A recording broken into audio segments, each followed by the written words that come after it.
vai falar de um caso que nós mostramos ontem aqui no programa e, gente, isso deu uma repercussão danada. A mãe que queimou a própria filha. A mulher, gente, queimou uma menininha de 6 anos. Olha isso, uma criancinha com uma colher quente. O Conselho Tutelar de Cariacica foi acionado pelos vizinhos e encaminhou a menina para a casa da avó. Em entrevista, a mãe da criança, que ela tem 11 filhos e cuida sozinha de todos eles, ela disse estar arrependida e quer a filha de volta. Para nossa reportagem, a mãe reconhece o erro. Então, a gente vai ver, né, o depoimento que essa mãe deu aí para a repórter, nossa querida repórter Sueli Araújo. Roda aí. Eu tenho 11 filhos, sou uma mãe solteira, me viro para sustentar eles, não deixo faltar nada dentro de casa. Nem o café, nem o almoço, nem a janta, nem o lanche. Não deixo faltar nada para eles dentro de casa. Então, para mim, está sendo difícil eu ter perdido a minha filha. Muito difícil.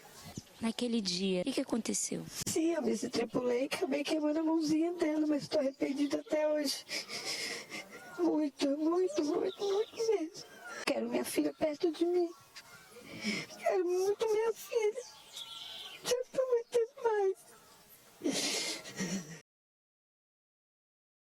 Que está aberta, que ela precisa, ela quer ajuda psicológica para conseguir mudar o jeito de educar a filha. A gente vai bater um papo sobre esse assunto agora. Vem cá, participa com a gente. Eu recebo a psicóloga Carolina Fontes. Obrigada, Carol, pela sua participação. Uma boa tarde, viu? É um prazer. Marcos Paulo, conselheiro tutelar, obrigada também pela sua participação. Uma boa tarde. E a Josélia, que é mãe de 5 filhos. Não é fácil, né, Jô? Criar um monte de criança. Tem o momento da correção, tem o momento do amor. Você já foi até que ponto quando o assunto é correção? Em termos de... Boa tarde para todo mundo, mas em termos de correção com os meus 5 filhos, já cheguei a dar umas palmadas de me arrepender. Teve uma... Há cerca de uns 8 meses atrás, a minha filha mexeu na minha maquininha do cartão Mercado Pago e saiu carregando o telefone de várias pessoas, entendeu? E eu simplesmente dei umas palmadas nela, entendeu? Para corrigir, para ela não mexer, que eu tinha falado já várias vezes para ela não mexer naquela ilha, eu acabei dando uns tapas nela mesmo. Dei mesmo, mas não, nada grave assim, não. Mas depois, ela sempre dorme agarradinha comigo, né? Ela deu até febre emocional. Em quem? Você ou nela? Nela. E em mim também, porque ela dorme agarradinha comigo e ela dormiu afastadinha. Por isso eu estou falando, quando a criança ela não é acostumada a levando certo tipo de correção mais elevados, igual acabou ocorrendo, mas não nesse ponto que essa mãe fez de agredir a filha, desse ponto de queimar, não, isso nunca. De eu pegar, tirar sangue de um filho meu, jamais, mas o coração corta e dói, porque eu sou mãe solo, eu crio 5 filhos sozinha, mas nunca que conselho tutelar, até o momento, foi a minha casa para reclamar de problema de filho meu. Marcos, num caso como esse daí, que inclusive foi você que fez esse atendimento, né? O que você sentiu dessa mãe? Teve, de fato, um arrependimento, né? Porque depois que a ficha cai do que fez com a filha, né? Qual é o limite, a gente se pergunta, dessa correção? O que você sentiu dessa mãe? Boa tarde. Boa tarde. Nós atendemos essa demanda no plantão, que a criança estava sendo atendida no Conselho do Território, que atende o território. Foi uma denúncia chegada pelo Disque 81, daí a importância de estar se denunciando, e foi através dessa denúncia que o Conselho chegou até essa criança. A mãe, em atendimento ao Conselho lá, ela se mostrou arrependida, em momentos até chorou, e depois o segmento dos procedimentos à noite, no plantão, foi através do boletim de ocorrência, DML, para fazer os exames lá, onde foi constatada as lesões na mão da criança. E a gente sempre fala que esse tipo de corrigir uma criança não é o certo, porque poderia ser uma queimadura em outra parte do corpo e até tá vindo uma criança a óbito. Então, assim, nos preocupa, cada dia nos chega ao Conselho Tutelar e aos demais órgãos denúncias absurdas de agressões. Recentemente nós tivemos aí uma criança que foi agredida pelo pai, veio a óbito, um caso que repercutiu no estado todo. E essas denúncias têm chegado corriqueiramente no Conselho Tutelar, não só de agressões físicas, mas também de abuso sexual contra nossas crianças. Carol, qual é o limite da correção? Até onde a psicologia enxerga como algo positivo, da maneira que a mãe está corrigindo, que o pai está corrigindo? O limite seria o respeito, né? Tanto físico, emocional e psicológico. A partir do momento que a gente tem uma agressão, ele não vem no sentido de educar, ele vem para punir. Onde a gente está nervoso, a gente está frustrado com a criança, e é mais para descarregar a nossa emoção do que, obviamente, consertar um comportamento. Então, o que a gente aconselha hoje no consultório seria a educação, uma educação positiva, nem passiva e nem uma educação agressiva, que é você conversar. A criança tem sim que entender sobre consequências, né? Mas de uma forma a conversar. Por exemplo, nesse caso, né, a mãe se arrependeu do que fez. Como que a gente pode se reposicionar? Porque a nossa geração, né, Josélia? Acredito que talvez a sua também, Marcos. A gente foi criado de outro jeito, né? Mas aí hoje a gente vai evoluindo, vai lendo reportagens, vai acompanhando o Fala Espírito Santo, falando, olha, que a gente precisa diminuir essa violência com as nossas crianças. A gente precisa, na verdade, a palavra violência não tem nem que existir no processo de educação. A gente precisa reconhecer isso e mudar. Mas como que a gente consegue essa mudança com os nossos? Porque a gente aprendeu de um jeito diferente. Sim.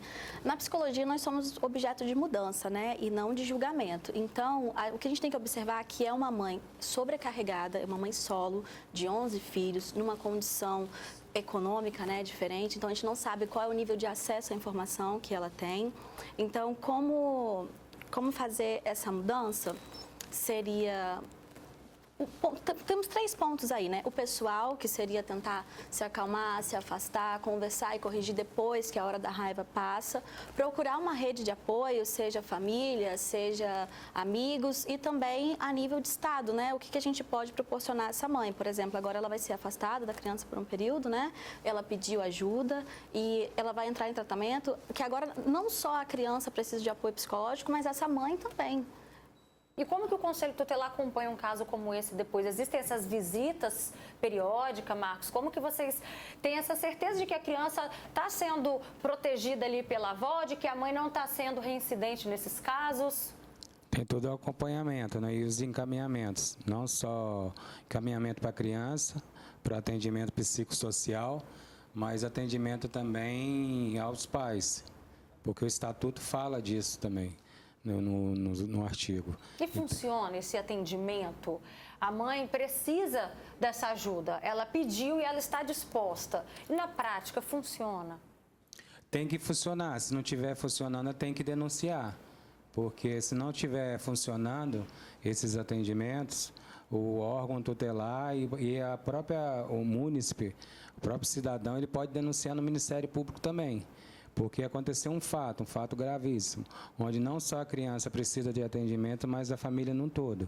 Então, está sendo acionada a rede de proteção, onde os atendimentos vão ser feitos para a criança agredida, mas também para os irmãos, porque é uma família grande, onde a equipe técnica vai ao local, tem que fazer esse estudo de caso, para estar vendo qual a vulnerabilidade social que a família se encontra no momento. E aí toda a rede de proteção tem que dar esse apoio. E se aí não recebe esse apoio por parte do poder público, a mãe ela pode vir a denunciar também essa falta de atendimento que não está sendo ofertado para ela e nem para os filhos. Josélia, como é que você se sentiu depois desse caso aí que você contou pra gente, o dia que você deu uma palmada aí na sua filha, dela aprontar lá no seu comércio? Como é que você se sentiu depois? Eu me sinto até trêmula em falar em relação de uma criança de 6 anos, que para mim ainda é um bebê, inocente. Ela não tem mentalidade, capacidade de distinguir aquilo ali. Essa criança ela vai crescer com trauma, com medo de tudo que está Entendeu? Não vai ter coragem de encarar o mundo com força, porque aquela cicatriz, aquela marca que ela vai olhar na frente, na mãozinha dela assim, vai falar, minha mãe fez isso, que é o porto seguro dela. Eu que tenho que proteger ela, mas é triste que às vezes a violência não vem de dentro da casa, e sim de fora, entendeu? A mãe errou, isso tem que ser averiguado, olhar, tratamento mesmo psicológico, que eu creio que ela precisa, que já aconteceu, como eu sou separada há 11 anos, hoje eu tenho medo mesmo de me relacionar, o próprio Conselho Tutelar me ajudou na época, entendeu? Então, eu como mãe, e como que você conseguiu identificar que você, talvez, em determinada situação, você passou um pouquinho do ponto com sua filha? Como que você reconheceu isso? E como que você lida hoje com os momentos que precisa de correção? Hoje eu lido porque ela nunca errou. E na primeira vez que ela errou, ela falou, mãe, me desculpa, eu errei. Ela não fez mais. Mas eu hoje, me colocando, elas estão... Eu não tenho que reclamar com escola, com nada. Eu tenho uns filhos maravilhosos, entendeu? Nunca, 16 anos... Volta e meia tem uma correção, né? Não, nem que seja para chamar a atenção. Não, é muito difícil. Eu sou mais de gritar, de falar. É muito difícil de eu pegar para machucar. Porque o dia que eu pego, essas meninas dão até febre. Então é pela palavra mesmo que você corrige? É pela palavra mesmo. Que o dia que eu peguei para dar uma chinelada mesmo, que eu cheguei a dar, desculpa te falar em rede nacional, porque a Havaiana canta mesmo às vezes, mas assim de longe. Ô, menina, você tá me ouvindo? Não, eu vou com a Havaiana assim às vezes. Mas não para machucar. Então, remorso eu só tive mesmo quando foi da minha filhinha dessa aí, tadinha. Então, isso dói mesmo. Eu, como mãe, me ponho num lugar, não as mães agredirem. Sempre tratar o meio de conversar mesmo. Que elas, mamãe, porque na rede de televisão você é diferente? Você faz assim, igual você fala para você, tá tirando o celular, para você tá pegando isso, pegando aquilo. Eles ignoram, às vezes. Mas 12, 13 anos. Mas uma criança de 6 anos não merece ser desse jeito, entendeu? Ser... Ai, queimar a mãozinha dela, ou ao contrário, varadas, essas coisas assim, não. Eu sou muito amorosa. É o comentário da Clara Ribeiro, ela participa com a gente. Beijo, Clara. Ela disse... Você dar umas palmadas até aceito, mas usar de tortura, isso é bem diferente. O que a gente acaba ensinando para a criança numa situação em que é usada a violência como forma de correção? Isso pode piorar o comportamento da criança? A família é a primeira instituição de regras de uma criança, né? Então, a partir do momento que eu ensino para ela que quando ela me estressa, ou que ela me frustra, ou que ela erra comigo, eu vou usar do mecanismo de força e da agressão para corrigi-la, então, automaticamente, quando ela tiver... Ela vai repetir esse comportamento. Se alguém me frustrar, se alguém errar comigo, seja na escola ou na sociedade, ela vai fazer esse mesmo movimento. A gente tem os pais como espelho. Perfeito. E aí, gente... vem a importância da vizinhança, da denúncia, que é o que o Marcos Paulo falou, né? É muito importante a participação de toda a sociedade, da escola, da vizinhança, da família inteira, vigiando essa criança, porque em caso de maus tratos tem que ser denunciado. Obrigada, viu, Marcos Paulo, pela sua participação. Fala com a gente no microfone. As minhas filhas, tanto os 5, falam que eu sou uma mãe possessiva. Mãe, você é possessiva, de tão cuidadosa e zelosa que eu sou. A minha filha vai fazer 17 anos, para a glória de Deus, e ela nunca teve intenção de namorar, e são muitos estudiosos, entendeu? Isso é assunto para um outro dia aqui no Café com a gente, tá bom? Obrigada, Jô. Um beijo para vocês. Obrigada, Marcos Paulo. Obrigada também, Carol. Volte sempre, tá?